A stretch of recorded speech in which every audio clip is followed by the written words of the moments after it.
So in the next 106 days, we have work to do. We have doors to knock on.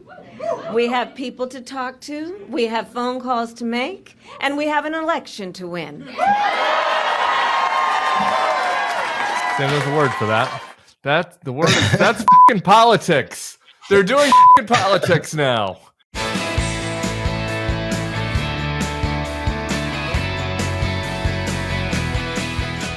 Hello and welcome to the Bulwark Podcast. I'm your host, Tim Miller. I'm here with my buddy and our new managing editor, Sam Stein. We've got a bunch of news. Secret Service Director Kimberly Cheadle's resigning.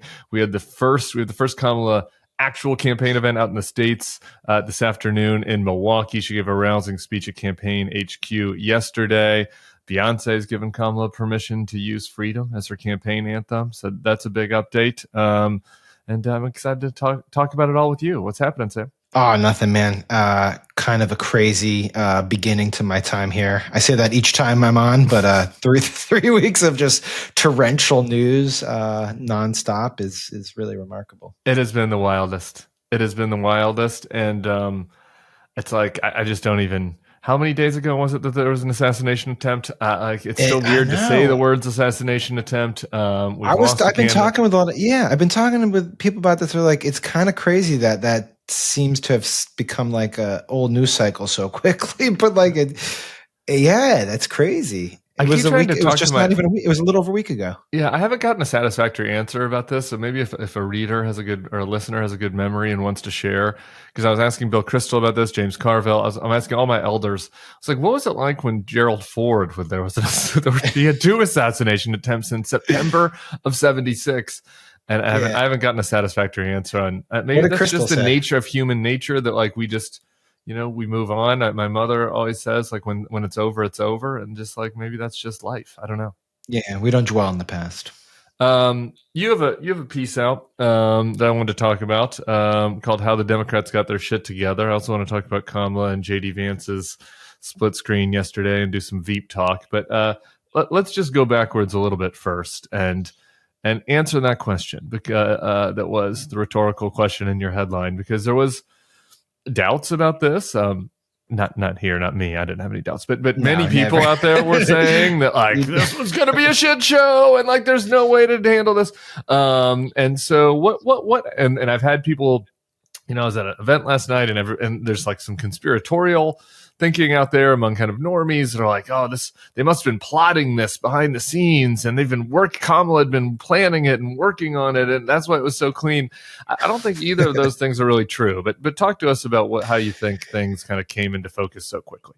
Yeah, first of all, I will applaud you for just handling it with such calm demeanor these past 3 weeks. Yeah, I've just been steady as a rock on this podcast. Yeah, you haven't worn it on your sleeve at all.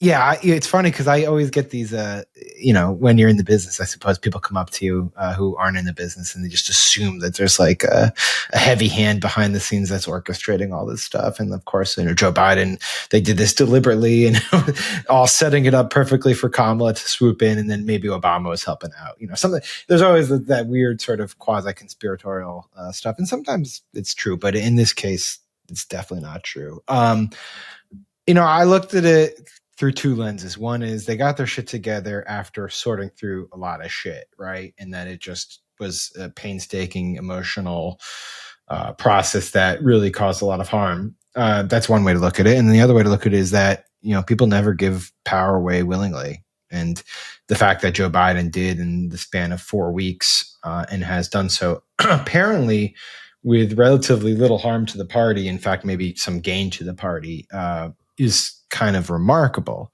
I tend to side with that latter camp, that ultimately, if we're going to look back on this and be like, wow, yes, it was a painful process at times, but 4 weeks ago, we just assumed Joe Biden would be the nominee, and a disastrous debate performance led to a lot of lawmakers having serious doubts, and then led to leadership kind of coming to the White House and saying, look, we got to move. And then, for 2 weeks, it was back and forth. But ultimately, that's not that long a process to have a transition of power. And that's what ultimately this is a fairly remarkable transition of power. Yeah, I like the quote from Congressman Yarmouth, Kentucky, right? I didn't write that down. Kentucky, yeah. Democrat. He told you... ex-congressman, but he's great, yeah. Yeah. Democrats aren't as cold-hearted as they need to be. And then he added sometimes. And I think that is like at the heart of this, maybe my disconnect with all this that was happening as a former Republican is I was over here, and as soon as the debate's over, I'm like, chop off his head. Okay. It's over. Time to move forward. Cold-hearted. Like, we got to move. Yeah. It's time to move. And maybe that there was something about the nature of the Democratic kind of coalition, the Democratic mindset. It's maybe a little different. I don't know. Well, yes and no, right? Like, I think, first of all, Republicans never would dump Trump, right? Like, he could literally. I had another quote where someone said like he could take a piss on the debate stage, and the Republican response would be like, "What a beautiful piss!" Like, so clear. The man is so hydrated. That's true. But yeah, so that's that weird visual I just put out there. The second thing, though, is that there's something to like. I think the problem here was that people like you and me and others were like, the stakes are existential. Like, it's very clear post-debate that what you have to do and go and do it. And so in that sense, it's like, of course it ended up in this place. Right. It could not end up in another place. To a lot of Democrats, it was different. It was, this man has served us. We owe him a chance to, correct that horrendous debate performance. Yeah. He also, the sort of historical parallels are bad when you switch a party candidate like this, and maybe it actually doesn't make sense. And they kind of had to work through that, not just on a political level, but on a psychic level. And again, I come back to the idea that that's not easy, and 4 weeks is not all that long. Obviously, in the context of a campaign, it probably is. But was it only 4 weeks? I mean, I felt, if you just look at my grades, it felt a lot longer. If you're living those 4 weeks 1 second at a time, angry texting your friends. Yeah, and every day was like an emotional roller coaster, because you wake up and be like, yeah, he's sticking through it. And then by the end of the day, you'd go to bed and be like, there's no way he survives. It's like, he's obviously falling, he's going to leave tomorrow. And it's just, you go through it again and again and again. And when it ultimately happened on Sunday, I don't know what you were up to, but when it happened on Sunday, I was just like, whoa, even though I prepared myself for the likelihood that this was going to happen, actually seeing it happen was one of those news moments that I will forever remember. Yeah, same. I was on TV. I have this TV luck. I don't, it's so strange. I was on TV for Biden sending out the tweet with the letter that he was dropping out of the race. I was on TV for the announcement that RBG had died. Damn. And I was on TV for the jury verdict on Trump's guilty plea. I'm not on that much. Is this just a ploy to get you booked more? You're like, no, I don't know. No, it's the fates. The fates want my initial reaction. I gay yelped twice. On 2 of the 3 times I gay squealed. So what does a gay squeal sound like? Just gay squealed on 2 of the 3. Okay. They have their shit together now. Maybe not forever, but as of right now, the Democrats have their shit together, as evidenced by the vice president's first speech yesterday at campaign headquarters. Which I have to tell. Well, before we just prejudge it, let's take a listen to one bite of it together. And when Congress passes a law to restore reproductive freedoms, as President of the United States, I will sign it into law.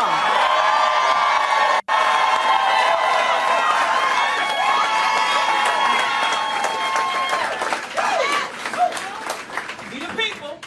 Indeed, we the people. So ultimately, to all the friends here, I say, in this election, we know we each face a question: what kind of country do we want to live in? A country of freedom, compassion, and rule of law? Yes! Or a country of chaos, fear, and hate? No! You all are here because you as leaders know we each, including our neighbors and our friends and our family, we each as Americans have the power to answer that question. That's the beauty of it, the power of the people. We each have the ability to answer that question. So in the next 106 days, we have work to do. We have doors to knock on. We have people to talk to. We have phone calls to make. And we have an election to win. Sam, there's a word for that. That's fucking politics. They're doing fucking politics now. So that's so nice. funny. That's a big upgrade for me. I don't know about you. It's like, I guess I have to ask, like, are we just so conditioned to having candidates who meander or like end their sentences with anyways? We just like can't comprehend what a basic speech is like. Maybe. And it doesn't matter. Doesn't Maybe, matter. Right? yeah, maybe that's it. Maybe that's it. I don't know. All I can tell you is I was watching that yesterday and I was ready to take off my shirt. I was like ready to put on face paint. I was like, this is a speech? This is a speech. We've had years now where we haven't had a good speech. And it's like, that matters. It's not the only thing that matters. Okay, so, like, that's not nothing. And it clearly matters. Look, a couple things here. One is I knew there was going to be a lot of enthusiasm for when whoever it was, but likely her, jumped into the race. I've been almost shocked at the levels of it, the ways we can measure it, right? So within 36 hours, she's raised $100 million in online giving. I knew that was going to happen too, but not that this is just a victory lap for me, but I did. I said that on multiple times, and they were going to do record fundraising. But go ahead, continue. Just end the pod right now. I mean, there were some things that were obvious. That's all I'm saying. That people would be excited and give money. But go ahead. I'm trying to get the reader up to speed. The listener. They have 1.2 million unique donors now, which means people who will now give again. 1.2 million. Yeah, it was like nuts. Half of those are new or something. It was like an insane number. Hundreds of thousands of people had never given before new. It's crazy. And we think, the stuff that's uplifting now, I'm imagining, maybe I should ask you because you can predict the future clearly. The convention is going to be something unlike anything. At first we thought it was going to be a calamity, right? We were like, oh my God, Chicago riots, yada, yada, yada. Now I'm totally whiplash. I think it's going to be one of the most insane emotional events in Democratic politics history. I mean, when Biden comes out there, likely to introduce her as the candidate, I can't see the arena stopping its applause for 10 minutes straight. They're going to wrap their arms around the guy one last time and thank him for for the send off. It's going to be crazy. And her speech is going to be absurd. And now I don't know if this is enough, right? Like good vibes are great. Yeah. They're great. And certainly you need them if you're going to win. It's certainly better than bad vibes and being unable to enunciate a message, I would say. I'm not. But, we're going to have 3 months of, and Caputo's got a piece coming on this today. We're going to have 3 months of just absolute mudslinging right at her on gender and race. And it's just, that's the question we're all wondering in the back of our minds. Is the country ready to not just elect a woman, but a black woman? And specifically our voters are like tens of thousands of voters in 6 specific states ready to do this. Because that's what this is all about. Yeah. We're going to talk about that a little more with Ron Brownstein in a bit. But the Caputo thing, we the three of us were chatting about this. I think it's risky. I don't know. I think there are a lot more salient potential hits on Kamala than she's a DEI president, which there's a good rundown today, and Jake Sherman did a punch bowl of all the the obscene number of Republicans that have used that talking point already. Yeah, and just kind of going after her. There was Seb Gorka was like colored already on TV. I think that the potential backlash effect on that stuff conceivably outweighs everybody thinking about America's darker angels and people's misogyny and sexism. Misogyny and sexism exist, but the backlash against overt misogyny and sexism also exists. Yeah, I hear you. I don't know. You're going to be more negative about it. Go ahead. Yeah. I just think I just don't know, right? Like I just don't know. I want to see how it happens in the next 2. I think the next week is going to be really instructive. There's a case to be made. I don't know if you abide by it, that what she should do is just lean into it. And by that, I mean, pick Gretchen Whitmer, like go all female, say, yeah, sure. We're going to be, it doesn't matter who I pick because you're going to try to attack me for being a woman. Let's lean into it. Let's just make the contrast even stronger. And let's just make this election about a misogynist and his 39-year-old sidekick who wants to, have a federal abortion ban versus 2 women who are at the top of their field and are standing up for like decency. Now, I don't know. That's a risk. But someone compared it to like Bill Clinton. Let's sit on that for a second, actually. Let's sit on that. Because there was one thing, one other thing from Kamala's speech I really liked. I don't know if the clip was where she talked about how she took on perpetrators of all kind, predators who abused women. And then she said, so hear me when I say I know Donald Trump's type. So I like leaning into it in that way. As far as the ticket is concerned, you mentioned Gretchen Whitmer. I have another clip about another kind of sleeper candidate that people have started to talk about. Can we play this about Senator Talbot, Jason? You know something, man? Senator Talbot might not be a terrible choice for a running mate. An all-female ticket? The American people work hard for a living, okay? They don't need that kind of bullshit. Selena Meyer had a different take for you. I was saving that for later, but you set me up for it. Set it up. I don't know, man. Look, whatever. Kamala, Gretchen, I could get excited for that. Gretchen can also deliver a political message, which is useful, and that's going to be an important state.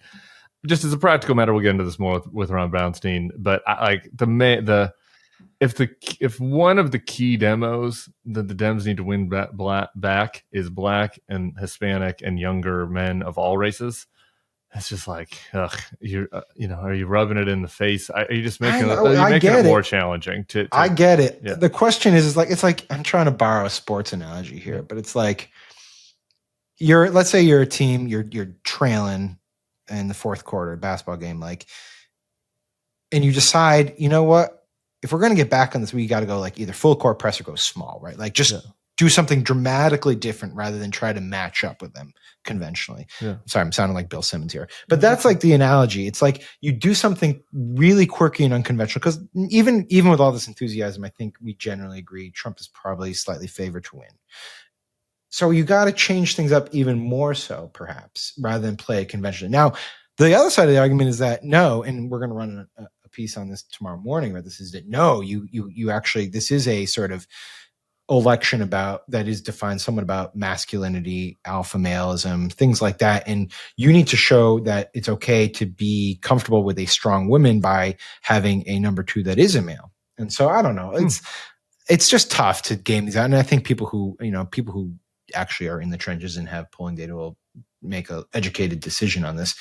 I just think my point is not to weigh the merits of one person or another. It's just to, push the proposition that maybe the thing to do for Democrats here is to just think unconventionally about this race rather than conventionally. Yeah.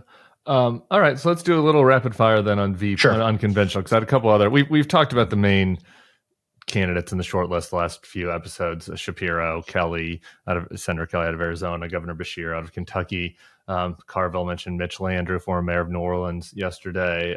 Roy Cooper, governor of North Carolina, has been mentioned quite a few times. So I want to throw out a couple other things. We've had several listeners, speaking of unconventional, several listeners that have messaged me and been like, this is the Bulwark. Okay, why aren't we floating a unity ticket? So, why not? Adam Kinzinger, Liz Cheney, Mitt, Condoleezza Rice. Yeah, no, I mean, that was it wasn't, Aaron Sorkin wanted them to nominate Mitt. We're not doing Sorkin. Why not? Let's just take it seriously for a second. I think both of us think that probably no, but why no for you? It's not that it's a no. You would have to find a Republican who was pro-choice. That's just too, it has to be, because that is the dynamic. That's the main it's the issue that Democrats are going to centralize the debate around. So that limits you a little bit right off the bat. This is not a national security election, despite what the Bulwark audience wants it to be. This is really about sort of Trump and domestic politics. So if you find a Republican who's pro-choice and who is, willing to sort of tear the bark off Trump, which I think there are a few of them there, then I think you could consider that. At the same time, that's probably not going to happen. There's not really anybody that fits that bill. We're mind melding, because I said the abortion problem is the problem. And, I've said, if you really want to throw yourself in the mix, I don't know if you're listening, Liz Cheney, but maybe do an interview where you had a road to Damascus moment on abortion. And, your friend, your niece had an ectopic pregnancy. I don't know. But the more clever idea that like I'm sure Bill Kristol will write about at some point in time because he loves these types of things. Like, do you like name a bipartisan cabinet that you would appoint in your term, Sure. right? Like in that case, you could be like, yeah, I'd have a spot for Cheney somewhere or something like that. Our boy, we got to shout out Adam. We got to shout out Adam. All right, one other name that has emerged in the last 24 hours that we haven't discussed is Tim Walz, governor of Minnesota. I watched him on Morning Joe this morning. I thought he was actually better on Morning Joe than Andy Bashir was. We're just doing Bashir seemed nervous. Yeah, pure figure skating judging. I got to tell you, I'm not 100% sure I knew what Tim Walz looked like before this morning. Maybe I did and had forgotten. But he's been a pretty progressive governor, just as far as if you just go through a tick list of things accomplished, maybe the most progressive governor in the country, which cuts both ways probably, versus Shapiro, who's been also very accomplished, but is more of a center left governor in Pennsylvania. He gives off though kind of like you'd hang out with him at a VFW hall in Wisconsin vibe. So I don't hate that. On the other hand, it doesn't really scream future. He's kind of he's an older guy, bald, kind of gruff, a little gruff, friendly but gruff. I don't know. Anyway, do you have any thoughts on Tim Walz? Are you Tim Walz pilled? No offense to Tim Walz, I don't think like that adds much at all. I think if you really are thinking this through, you're looking for someone who can help you with a specific state. Yeah, you're Shapiro and Whitmer. Sam, I can read through. You're Shapiro or Whitmer. Well, I guess then someone made the case for Mark Kelly, and I get it. And Arizona's an interesting state. It's probably not going to be in their in the Democratic ledger this cycle, but like maybe. I think they need someone who can keep this momentum. Dynamism. Going. You want some dynamism. You need generational, interesting talent. Yeah. Speaking of lack of dynamism, let's take a listen to JD Vance yesterday. Let's just listen, actually. It is the weirdest thing to me. Democrats say that it is racist to believe, they say it's racist to do anything. I had a Diet Mountain Dew yesterday and one today. I'm sure they're going to call that racist too, but it's good. I love you guys. I love you guys. I can make this joke because it was my candidate and I was in the room when it happened. But my favorite tweet about this said, "Please laugh." It was a little it's please clap. I know, but it's a play on it. Please laugh. And it felt did that trigger way. you or no? It did trigger me a little bit, but please laugh. He does do this. Like, I love you guys. It's kind of like there was a good tweet from somebody that was like, "Hey, he's like the one guy at a bachelor party that doesn't know anybody else at the bachelor party, and he gets all drunk and he starts saying, 'I love you guys,' and he's weird. He has negative charisma. I think is my takeaway from that 27 seconds. I don't know if you have other thoughts. Negative, yeah, perhaps. I thought Edgar had a really smart observation today, which is that he seems to be not realize that this is all about Trump, right? Like, and that he's just got to like make this about Trump because he's out there talking about how he's when he adds the ticket and that like they're cheering 12 more years. And he's like, let's not get ahead of ourselves. But he's clearly internalizing that he is the future. And I think Trump's probably looking at that being like, what the fuck is going on with the Mountain Dew? Like, what is he talking about? And then secondly, it's, the question of like, is he subservient enough to the boss is going to come up at some point. Let's get Caputo on this. Trump's already asked somebody at the golf course if he made a mistake, right? Like I feel there's no doubt. Like if I was a betting man, like Trump has already been like, "Are we sure?" Or he just finds him a little bit weird. Yeah, like culturally, they're not the same people. I think Don Jr. is about to be in the doghouse at Mar-a-Lago. That's all I'm saying because Trump is going to look at his guy and he's like, "You can't, Kendall from Succession, you fucking idiot." Like how did you set me up with this guy? I'm looking at JD and I'm like, I don't know. Maybe give him a little time, I suppose, on the trail because maybe he can rectify this charisma thing. But who's just riffing on Diet Mountain Dew? like what? It's totally weird. The whole thing was bizarre. All right, hey, one last thing. At that JD Vance rally, there was a pre-speaker that had a very ominous threat. Let's take a listen to that. Trump and Butler County's JD Vance are the last chance to save our country politically. I'm afraid if we lose this one, it's going to take a civil war to save the country, and it will be saved.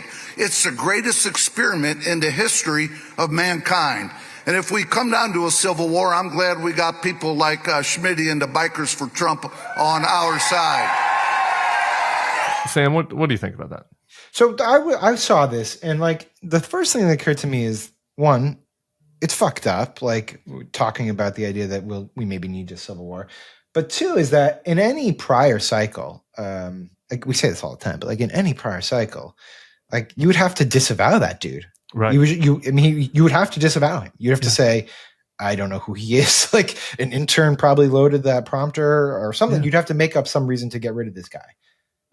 And that's just not where we're at. And clearly, like, you know, you should not have an opening speaker musing about the idea that we might need a civil war. That's just nuts. It needs to be where we're at. Our friend Chris Lasavita needs to be in the barrel. There's been a lot of hagiography about those guys, but it's time for them to start answering for what's happening on the stages at their own events. All right. We got Ron Brownstein up next. Sam, thanks for chatting with me. What a pleasure. Thank you. We'll be talking to you soon.